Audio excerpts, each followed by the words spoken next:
In today's episode, I'm going to tell you exactly what you need to do in order to drop fat and tone up to look your fittest you ever have on your wedding day. Hey brides, welcome back to the podcast that cuts through the BS and gives you the real gems on what it actually takes and what you need to do in order to look and feel your best in your wedding dress.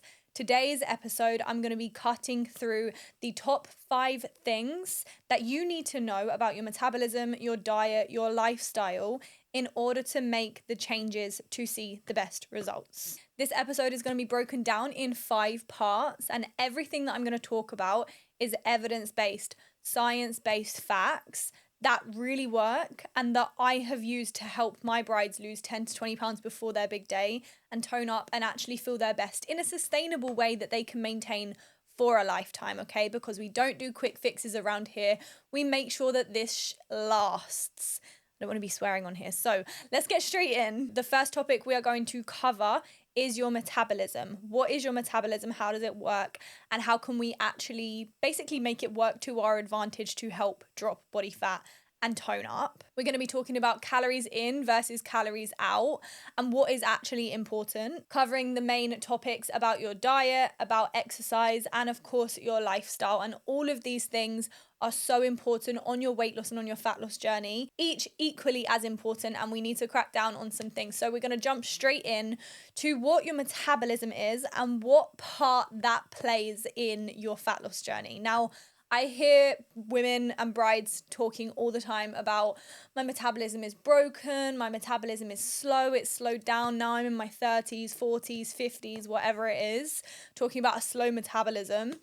And the truth is, you can build your metabolism to work with you or against you. But first of all, what even is a metabolism? Because I don't actually think many people know. Your metabolism is basically the process that your body uses to break down food into energy. Think of it like your internal engine, right? Your body is a machine, and every time you eat and drink, your body gets to work at breaking it down and converting it into energy and using that as fuel to do everything that we do.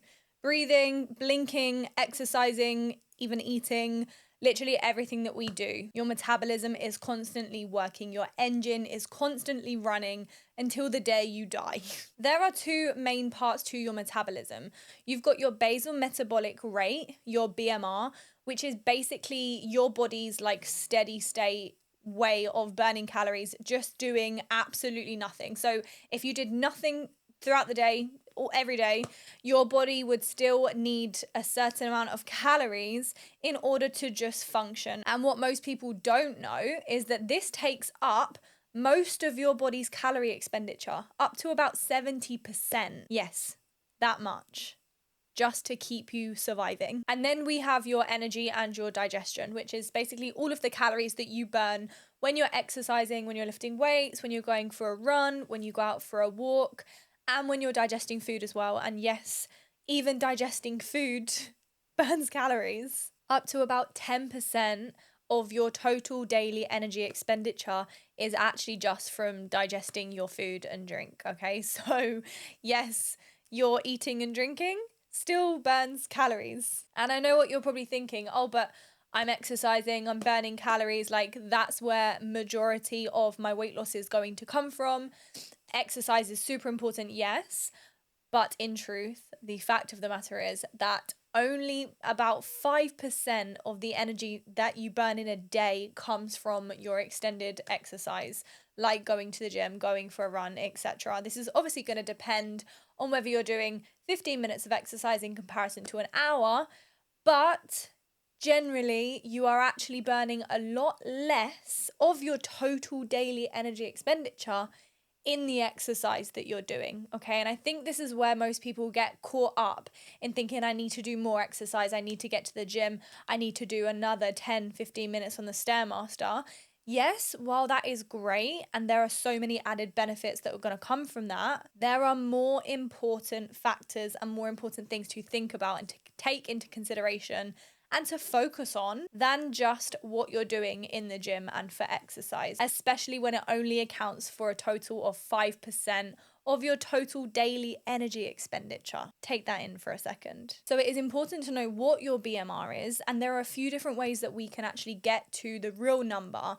But to start, for women, I'm actually going to have to read this off my phone because I will not be able to tell you the exact equation for it, and you'll see why in a second. So if you want to take your BMR, you can Google this later. Literally just Google how to calculate my BMR and Google will tell you. You're going to want to take your weight in kg and multiply that by 10. Then you're going to times 6.25 by your height in centimeters. So you need your weight in kilograms and you need your height in centimeters. Add those two numbers together. Then you're going to do your age in years times 5 and minus that number from the number that you just got previously and add 5 to the end of that. So 10 times your weight in kilograms plus 6.25 times your height minus 5 times your age in years plus 5. That is a bit long-winded, but this is the most accurate way to calculate your BMR. Just Google it. It will tell you exactly what to do. You can even just plug your actual figures into Google or into ChatGPT and it will tell you. So for example, a woman who weighs 70 kg and is 165 centimeters tall and 30 years old, her BMR by this calculation is 1,420 calories a day. So doing absolutely nothing, her body would burn around 1,420 calories a day. Now, let me put a pause on that for a second. Let me put a pin in it. This is going to depend on a few different factors, okay? So it is not as simple as knowing your height, knowing your age, knowing your weight, and working out how many calories your body is going to burn in a day. And I'm going to tell you why. First of all, your body fat percentage and your muscle mass percentage is going to equate for a lot. Okay, so having more muscle is going to make your basal metabolic rate higher. So your body's going to need more calories to sustain more muscle as opposed to body fat. 1 pound of muscle burns about 6 calories as opposed to 1 pound of fat burns about 2 calories. So the more muscle you have, the more calories you burn. Fat still burns calories, but not as much. Which is why you will see, for example, someone who is super lean and toned, like an athlete, for example, they might look really, really ripped and super lean and have a really low body fat percentage, but their calories are super high. So meaning they're gonna have to eat a lot of calories and a lot of food to actually maintain their physique in comparison to someone who is fat. They're going to need a lot less calories to sustain their current body type because muscle burns calories faster than fat does. So if you want to speed up your metabolism, a good way to do that is by increasing your muscle mass. So get into the gym, lifting heavy weights and being consistent with that over time is going to increase your metabolism. So ladies, if you want a faster metabolism, the best way to do that is by getting yourself into the gym, lifting weights and eating more protein to build muscle. Because more muscle means a faster metabolism. Less fat means more shredded and more toned. So it's a win-win. You're getting more shredded, you're getting more toned, and you're building your metabolism, meaning you can eat more food without gaining fat. And who doesn't want that? It is also pretty impossible to calculate exactly how many calories your body is expending, not just because of your muscle mass and your fat percentage, but also because of your daily experiences, sleep, stress, how much you talk that day, how much you fidget and move around is going to affect how many calories you are burning in a day. So, what is the daily recommended calorie deficit to be in if you want to lose fat and overall tone up? Okay, so generally speaking, we would aim for around 500 calorie deficit. So, whatever your basal metabolic rate is, plus how much activity you're doing in a day. Okay, so going back to the example of the 1,400 calories for the 30-year-old lady, that is just an example. And by the way, that was for her basal metabolic rate at rest. Okay, so if she did nothing else, if she didn't go to work, if she didn't run after the kids, if she didn't go to the gym, if she didn't do Pilates, like that's added on top of that. Okay, so we have to factor in those other things that she's doing in the day as well, right? That's just if her body was doing absolutely nothing. That's how many calories her body would need just to survive. Okay, so if we want to look at actually losing the weight, we've got to consider the amount of calories that we are burning doing everything else that we're doing in a day, right? So generally speaking, we want to be in a 500 calorie deficit every single day. So that is 3,500 calories in a week. And you would expect to lose around 1 to 2 pounds a week in that calorie deficit. That is a super sustainable and healthy weight loss range to be in. And over a prolonged period of time, that's a lot of weight to be losing, okay? 1 to 2 pounds every single week in 6 to 12 weeks. That's 1 to 2 stone, okay? And that is still sustainable. And of course, if you're trying to build muscle as well, we need to take that into consideration, okay? So when you're losing body fat and you are gaining muscle at the same time, that's called body recomposition, okay? We're trying to build muscle and drop body fat to look toned, okay? Looking toned is just visibly being able to see the muscles that are hiding underneath your skin and underneath fat. So in order to see those muscles, we need to drop body fat and build the muscle.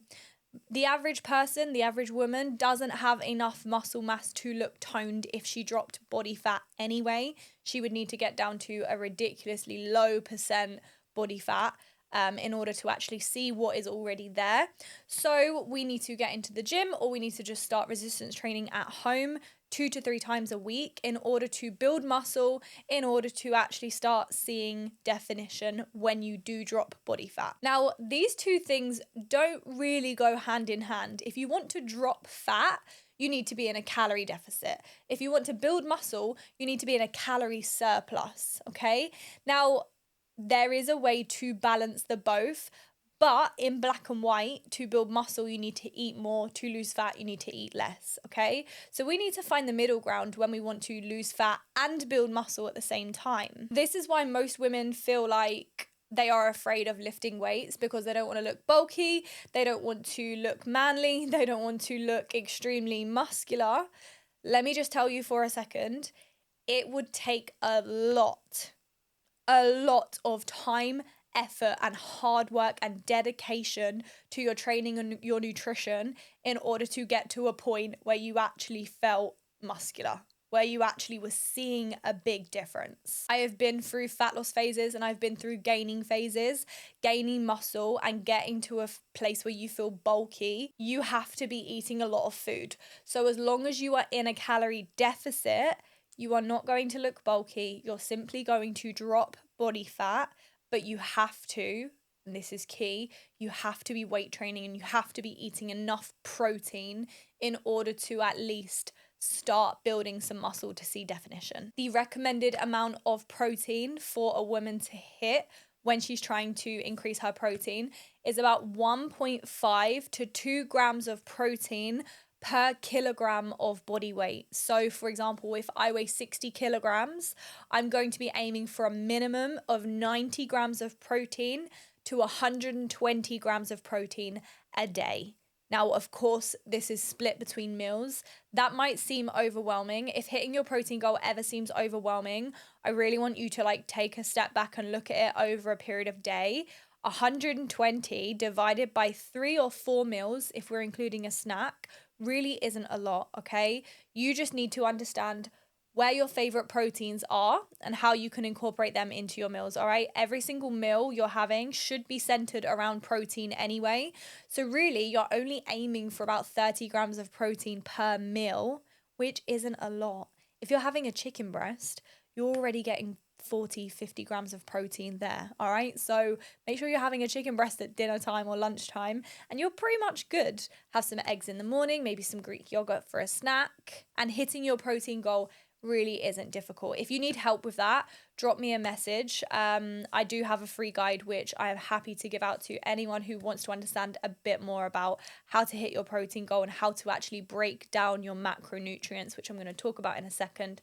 But if you just comment the word bridal diet or drop me a DM, I will send that over to you completely for free. It's really, really useful and something I actually give to my clients to help them as well. So yeah, your macronutrients are super important. Your macronutrients, if you didn't know, are your proteins, your carbs, and your fats, okay? Each equally as important. They all play a significant role in overall health, but also fat loss, okay? Protein, of course, because we want to build muscle and we want to feel full and we want to feel satisfied. It's going to help combat those hunger cravings and those cravings, full stop, sugar cravings. It really helps to regulate your hormones, but most importantly, build muscle. Your carbohydrates, we need, I don't know why so many people fear carbs. Carb mongering is what I call it.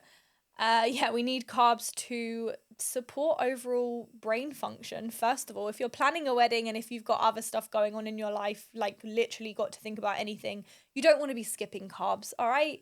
If we want our brain to function, we need at least 110 grams of carbs a day, okay? So make note, don't ever go below that number. Carbohydrates are important for energy and for brain function. And fat, also equally as fear-mongered, I guess, because fat doesn't equal fat. If you eat an avocado, it's not going to go straight to your hips, okay? But it has a lot of hormone supporting properties that we need in our diet, especially as women, okay?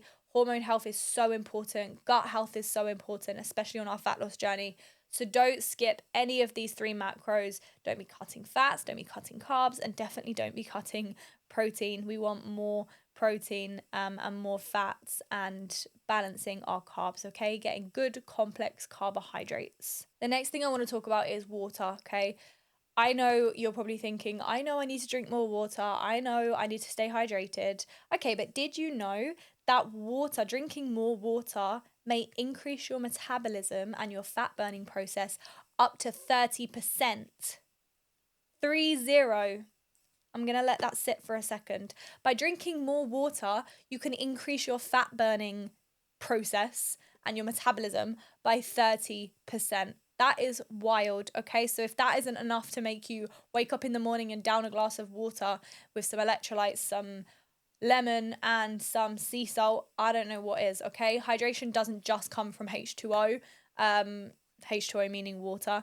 We also do need some electrolytes, okay? So every day just try and get a pinch of sea salt or some lemon squeezed into your water and just down it. It's going to benefit your cells so much and it's going to help you on your fat loss journey, okay? So yeah, down your glass of water in the morning. Make sure you're hitting your water intake because for your fat loss journey, you will thank me. Now, Hope, what exercise should I be doing to help me drop body fat and tone up? Now, of course, there are certain exercises, certain things that are going to help, and certain things that you need to be doing if you want to build muscle. But ultimately, I want to emphasize that the right workout program for you is the one that you're going to stick to. The right workout program for you is the one that you are going to stick to, okay? I see women time and time again saying, oh, I've signed up to the marathon, I've signed up to Couch to 5K to hopefully motivate me, because you can't, quite literally cannot sign up for a marathon if you're not going to train for it, okay? So that's great. You're going to be motivated for that period of time, just like you are now for your wedding. But what is going to keep you going after that, all right? If you're only signing up to things like this and only starting them to keep you motivated for that period of time, you're not thinking about the time after that, okay? So the right workout program for you is the one that you're going to stick to. And for most, I think a combination of things that actually work and that are also not making your life any more difficult, okay? So for a lot of women that I work with, they do home workouts. We do like 20, 25, 30-minute workouts 3 to 4 times a week because it's more maintainable and more manageable rather than them, driving to the gym for 20 minutes and then spending an hour in the gym and then driving home.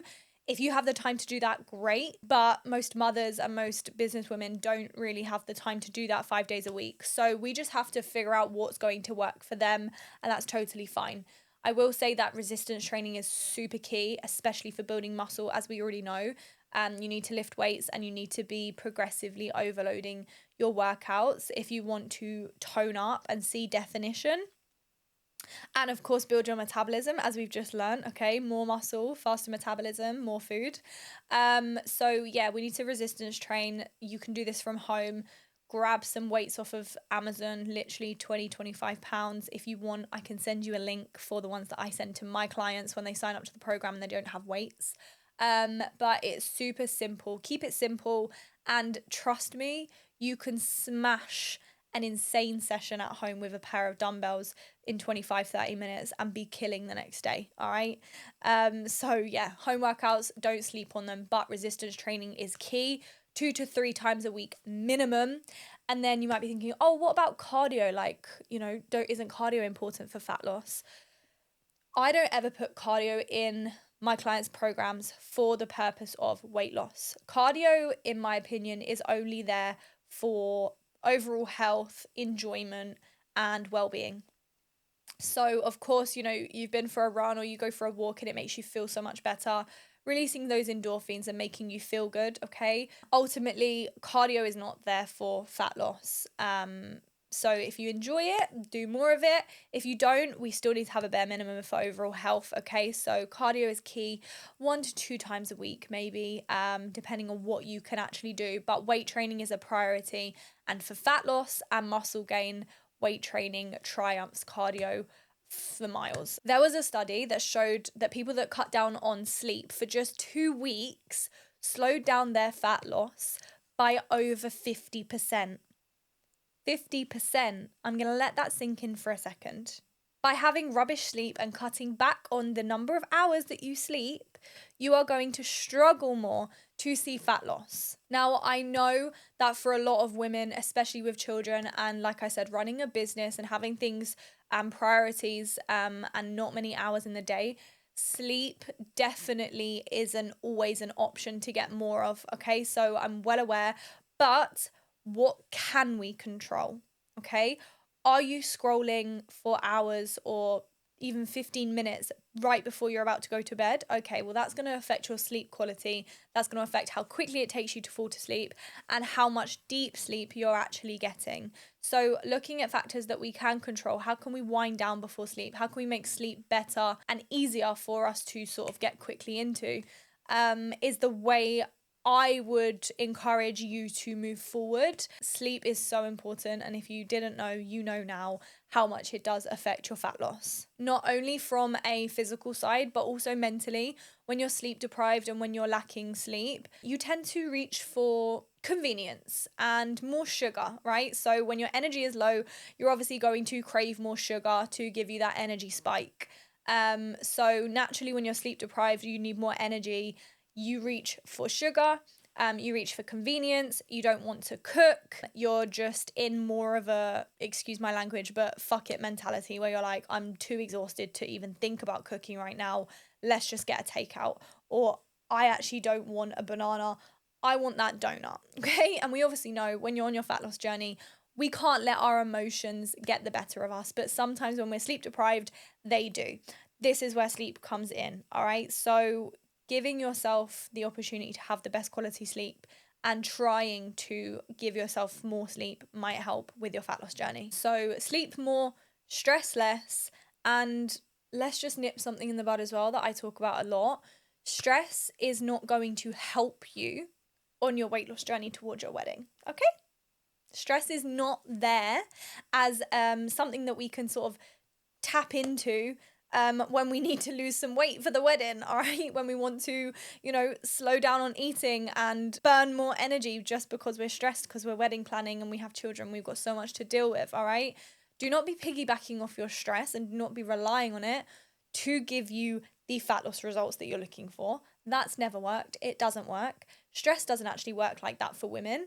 It does the total opposite, okay? It releases hormones that actually put your body into survival and cause you to hold on to more fat. All right, so let's leave that there. No more piggybacking off of our stress to help us lose weight.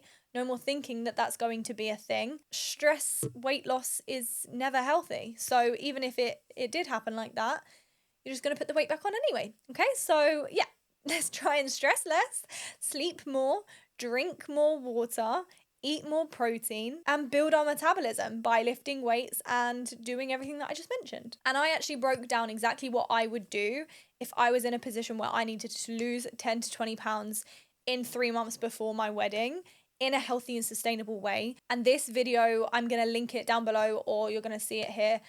literally gives you everything that I would do without even going to the gym. Okay, so to drop fat, to drop weight without even thinking about exercise, it is possible. Okay, just making some slight lifestyle changes. So watch that video if you want to learn what I would do. And if you have any questions or you want me to make a video about something about weight loss for your wedding, drop it in the comments or DM me on Instagram and I will be more than happy to create a video about that. Any extra tips or advice that you want, reach out, let me know, and I can create something for you. But if you need more support and more help on your weight loss journey before your wedding, you know what to do. Just comment the word bride or DM me the word bride and I will help you. We can actually put together a workout program and a nutrition plan and some lifestyle changes that are going to help you do that, just like my brides have. Okay, so I hope this video has been useful. I hope you've taken away some few tips, or at the very least you understand how your metabolism works and how you can help it work with you, not against you. Okay, so I hope you found this video useful and I'll see you in the next one. Bye.